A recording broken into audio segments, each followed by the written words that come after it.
Mi grupo está conformado por mis compañeros Brian Orjuela, Leonardo Gallo, Daniel Oviedo, Juan Camilo Suárez y quien les habla Miguel Herrera. El capítulo que vamos a trabajar es el capítulo número 38 del Manual para Técnicos de Radiología.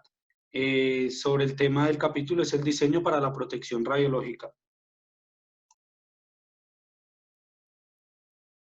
Bueno, buenas tardes. No solo es pintura de plomo. Nos referimos a esto que todas las personas piensan que la protección en cuanto al entorno en radiología solo es cuestión de pintar paredes.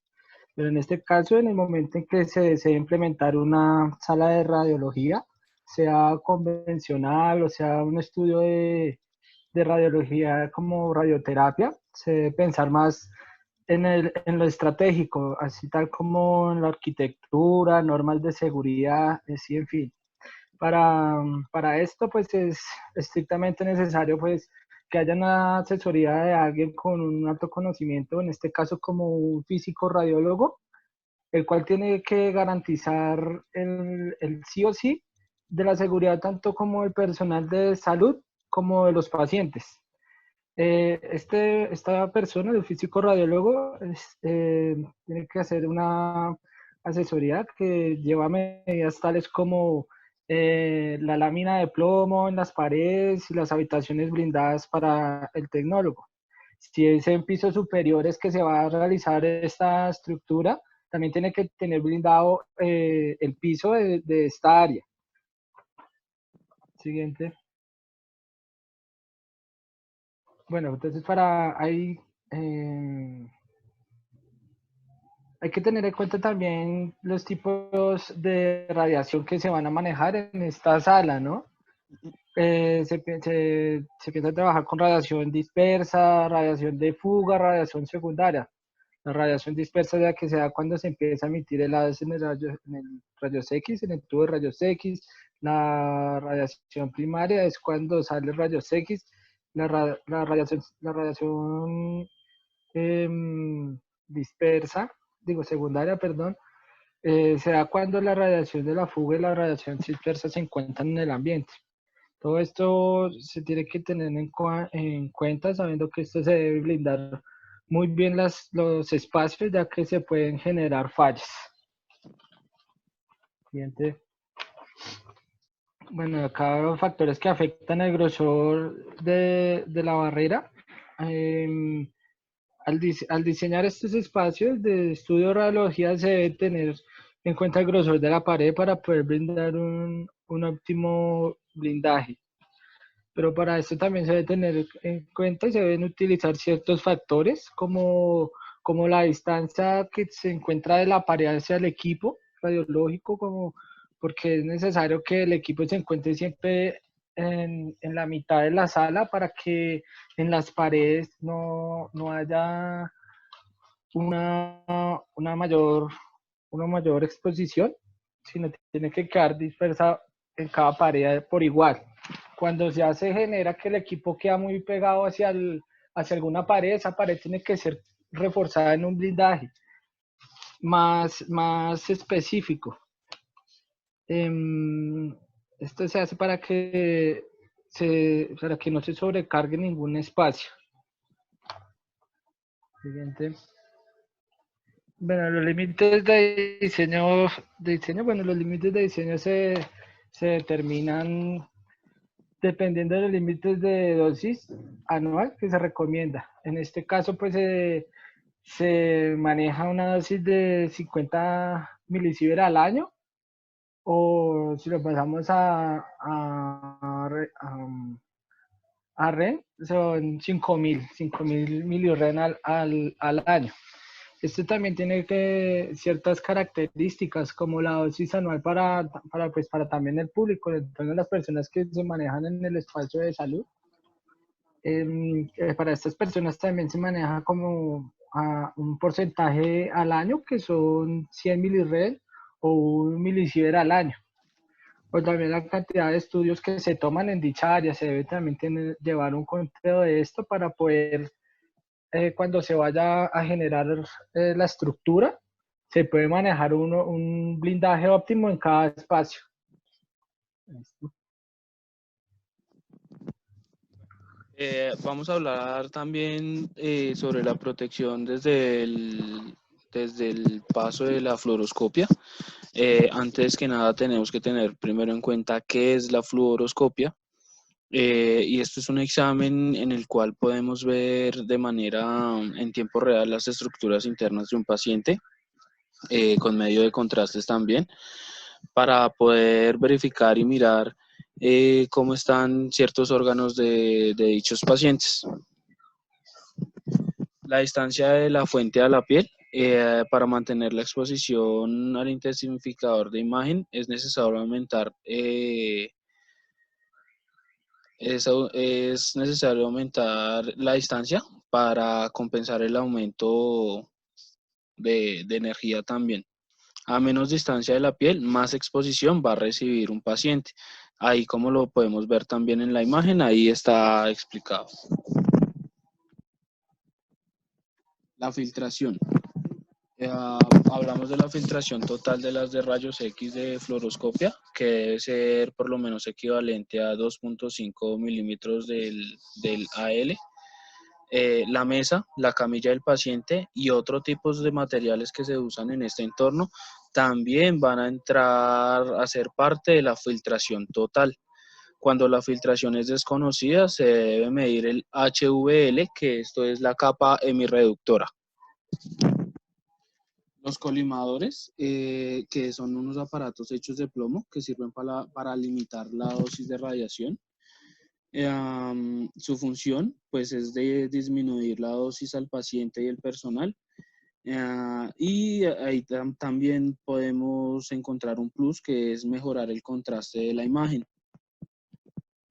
En el control de la exposición hablamos del hombre muerto. El hombre muerto quiere decir que se hace referencia a que una vez el tecnólogo deje de oprimir el botón, va a dejar de irradiar al paciente.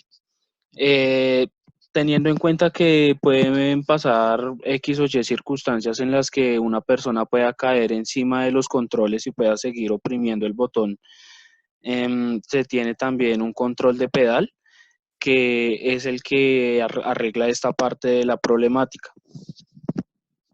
Acá, como podemos ver en la imagen, esas son las consolas del control, desde donde se maneja todo y donde se puede ver toda la fluoroscopia en el momento de hacer el examen. La cubierta Bucky de la ranura, que va posicionada más o menos en esa parte en todos los equipos. La imagen es para que ustedes se puedan ir como ubicando más o menos en dónde está cada cosa. El Bucky los mueve a la final de la mesa y se deja abierta de aproximadamente 5 milímetros de ancho, y esta abertura siempre debe ser cubierta con al menos 0.5 milímetros de PB, que eso es plomo equivalente. La cortina protectora. La cortina protectora hace referencia a que en la fluoroscopia se debe poner para que esta proteja de la exposición de la radiación mucho mejor al personal, y así controlar eventos adversos que nos puedan conllevar. El temporizador acumulativo. Este hace referencia a un pitido sonible que se activa cada que pasan 5 minutos, para que el radiólogo y el tecnólogo tengan en cuenta cuánto tiempo llevan irradiando a un paciente y no se tenga que estar irradiando de más a las personas. El DAP se expresa en esta fórmula que vemos en pantalla, y el DAP hace referencia al producto de dosis por área. Y este no solo refleja la dosis, también el volumen de tejido irradiado.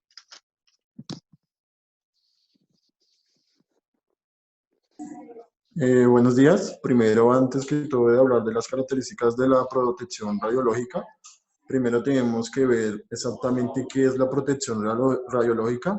La protección radiológica es el conjunto de medidas establecidas por los organismos competentes para una utilización segura de radiaciones ionizantes. En este se divide en tres, que son la justificación, optimización y limitación de dosis. La justificación es toda actividad que puede incrementar la exposición a radiaciones ionizantes. La optimización es para cualquier fuente de radiación, las dosis individuales al número de personas expuestas. La limitación de dosis es la cantidad de dosis que se le debe aplicar a los pacientes.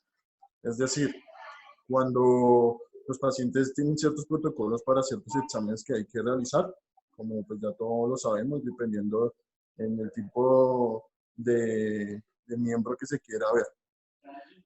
Para comenzar las características de la protección radiológica, podemos ver que tenemos, siguiente por favor. Siguiente. Atrás, por favor. Podemos verle las áreas restringidas. Tenemos, según la forma en que se pueda producir la exposición a la radiación en los trabajadores. Podemos ver que está la irradiación externa o contaminación o ambas.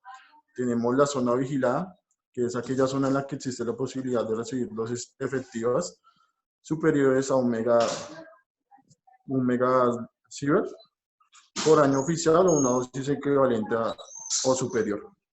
En la zona controlada es aquella zona en la que existe una posibilidad de recibir dosis efectivas superior a 6 megasieverts. Después tenemos la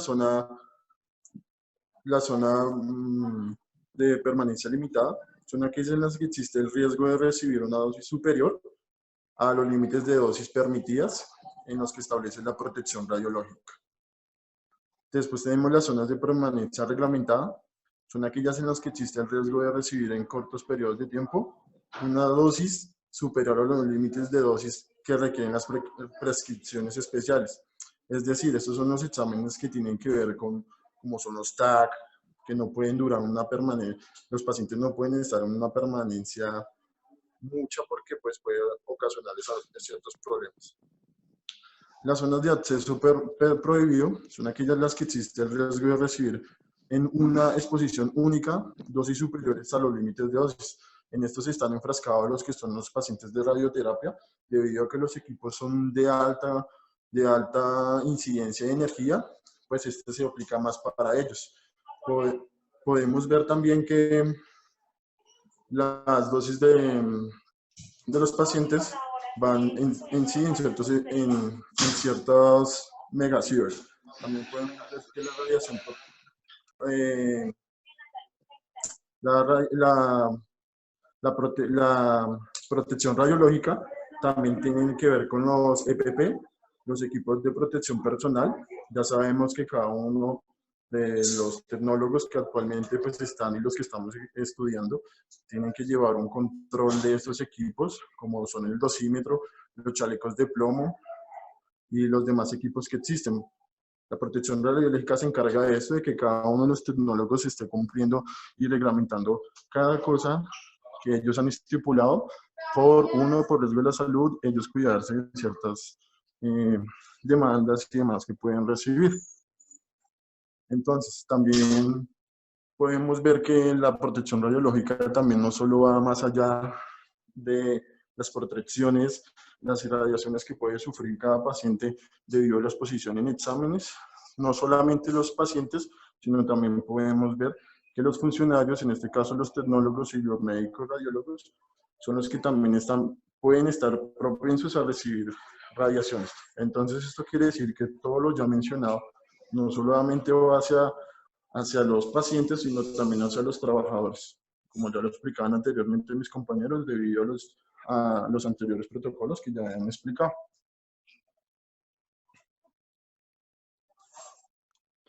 Bueno, ahora en esta parte vamos a hablar de lo que es la detección de la radiación y medida. Entonces, digamos que hay unos equipos ya creados para detectar o medir la radiación. Hay algunos que también sirven para hacer ambas funciones, tanto detectar como medir la radiación.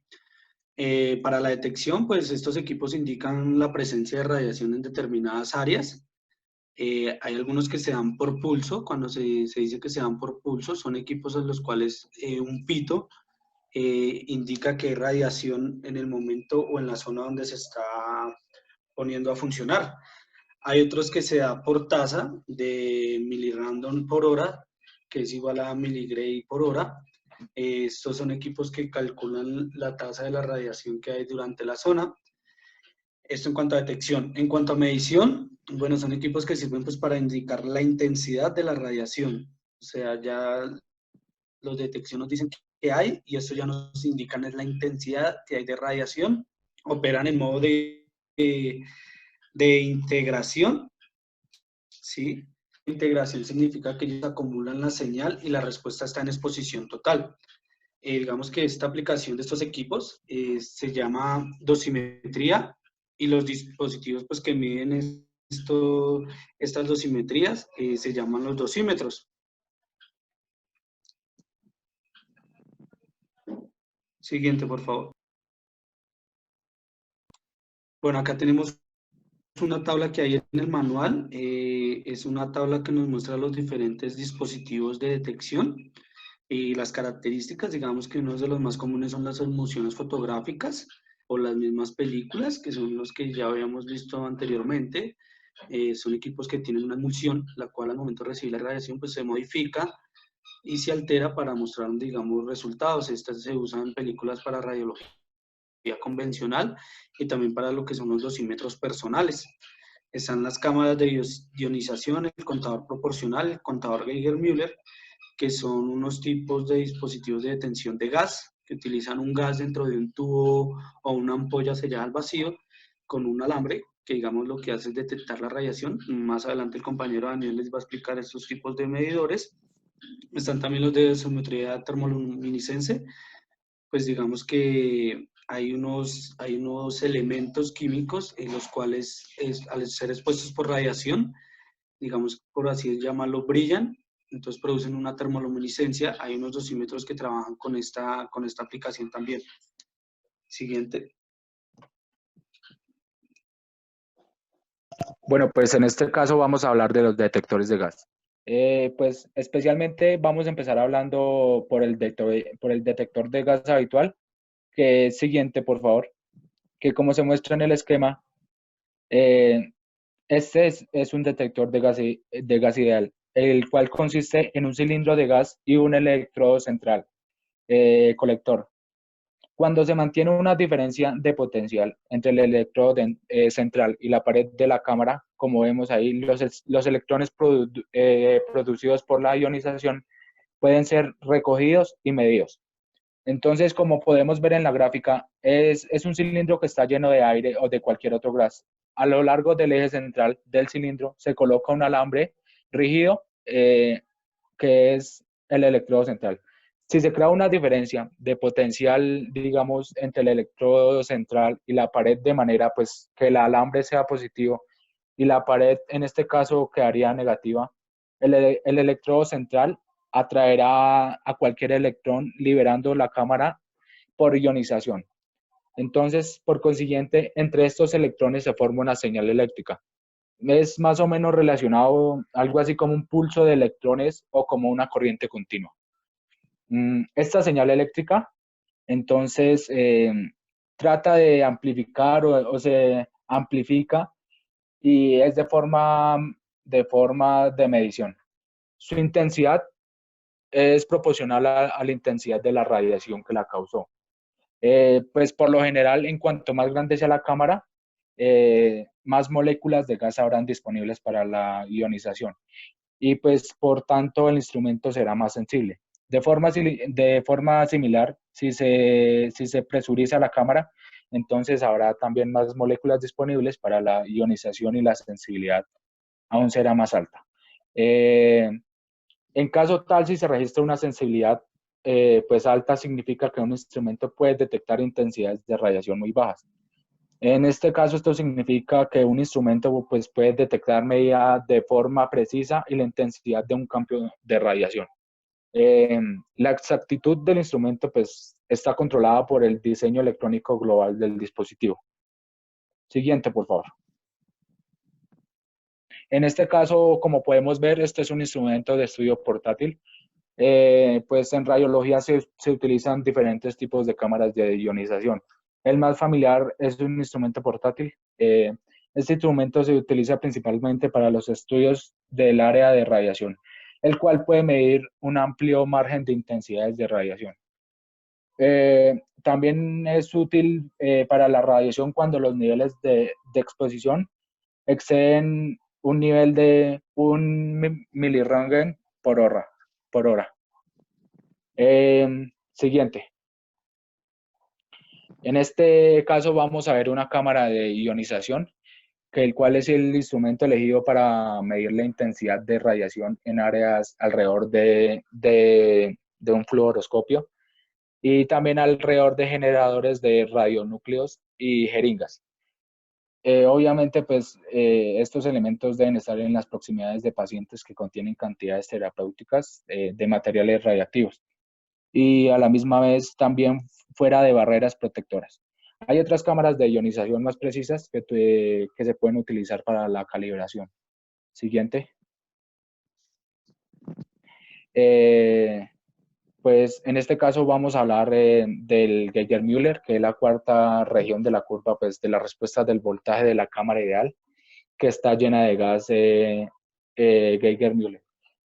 Pues en esta región donde los contadores Geiger funcionan, es la región más conocida como GM, que es el voltaje de la cámara de ionización, el cual es suficientemente alto para que cuando ocurre un solo episodio de ionización, se produzca una cascada de electrones secundarios de un modo similar a una breve. Y pues esto, aunque sea violenta la reacción en cadena. El efecto es que pues, ionizan casi todas las moléculas de gas, liberando un gran número de electrones. Por lo consiguiente, produce un gran pulso de electrones. Estos contadores se utilizan para el control de contaminación en laboratorios de medicina nuclear. También se utilizan como instrumentos de inspección portátiles. Siguiente, por favor. Entonces, por consiguiente, vamos a hablar de los detectores de centelleo. Bueno, pues como está plasmado en la diapositiva, ahí tiene la definición. Siguiente, por favor. En este caso, si vamos a hablar del proceso de centelleo, nos vamos a referir a que ciertos tipos de material centellean cuando se irradian. Es decir, emiten un destello de luz inmediatamente como respuesta a la absorción de un rayo X. La cantidad de luz emitida es proporcional a la cantidad de energía absorbida por el material. En caso tal, solo se centellean algunos materiales con una estructura cristalina pues particular. En el nivel atómico, el proceso pues implica la reestructuración de electrones de valencia en las trampas. Y hablando del retorno del electrón de la trampa a su posición normal, es inmediato en el centelleo y tardío en la luminiscencia, lo cual esta teoría es tratada más a fondo en un tema específico que ya es más a fondo en la luminiscencia. Entonces, si miramos esta gráfica, pues nos muestra los componentes más básicos de un tubo de cristal de fotomultiplicador, que es conocido como PM, y el cual es único representativo del tipo utilizado en los instrumentos de inspección, de inspección portátiles. La parte de detección del montaje es el cristal de yoduro de sodio, que está contenido en el sellador hermético de aluminio, acoplado a la ventana de cristal que está en el tubo fotomultiplicador o tubo PM, que convierte los destellos de luz del centellador en un pulso o señal eléctrica. El tubo de PM es un tubo de vacío electrónico que contiene distintos elementos, el cual consiste en un envoltorio de vidrio que proporciona soportes estructural para los elementos internos y mantiene el vacío dentro del tubo. La parte del envoltorio de vidrio pues, está acoplada al cristal de centelleo que se llama la ventana del tubo.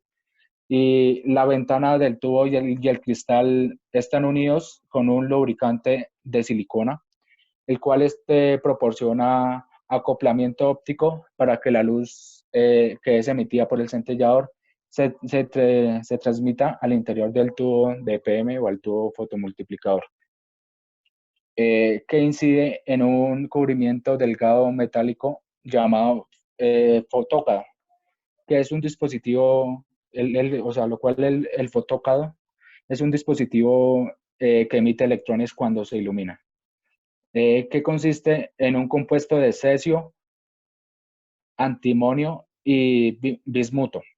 Y también se emiten electrones de fotógrado por un proceso llamado fotoemisión, que es similar a la emisión termiónica en el filamento de tubos de rayos X. Pues esto, claro, tiene una pequeña excepción de que el estímulo es luz en lugar de calor. Siguiente, por favor.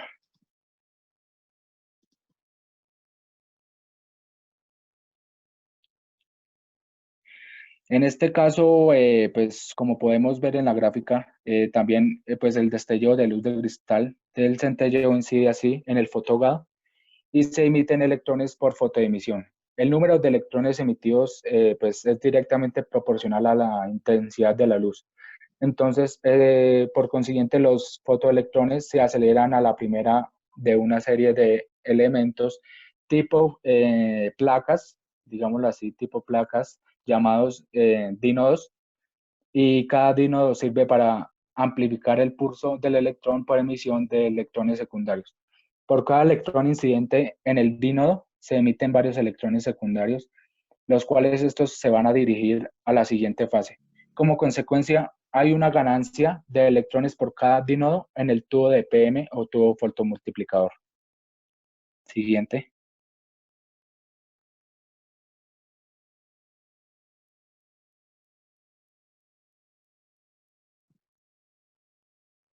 Bueno, acá complementando lo que explicaba mi compañero Daniel, entonces esta es una curva, una gráfica de señal de intensidad. Esta se usa en los detectores de gas. Vemos que pues hay unos diferentes niveles. Entonces pues rápidamente voy a explicar cada uno de los niveles. El nivel R, digamos que es donde es la primera fase, cuando el voltaje está muy bajo. Cuando ningún electrón es atraído por el electrodo central, estos producen unos pares iónicos que se recombinan en la cámara. Esta R significa que está en la zona de la región de recombinación. Luego sigue la región de la cámara de ionización, que es cuando el voltaje de la cámara se aumenta. Los electrones generados por la ionización son atraídos por el electrodo central y recolectados. Digamos que el voltaje que esto ocurre varía según el diseño de la cámara, pero pues la mayoría de los instrumentos convencionales están en el intervalo entre los 100 a 300 voltios. Luego sigue entonces la parte de la región proporcional, que es cuando se aumenta aún más por encima de la energía de ionización el voltaje de la cámara. Los electrones del gas de la cámara producidos por la ionización primaria se aceleran más rápido hacia el electrodo central. Cuanto más rápido se mueven estos electrones, digamos que es más alta la probabilidad de que causen tipos de ionizaciones adicionales.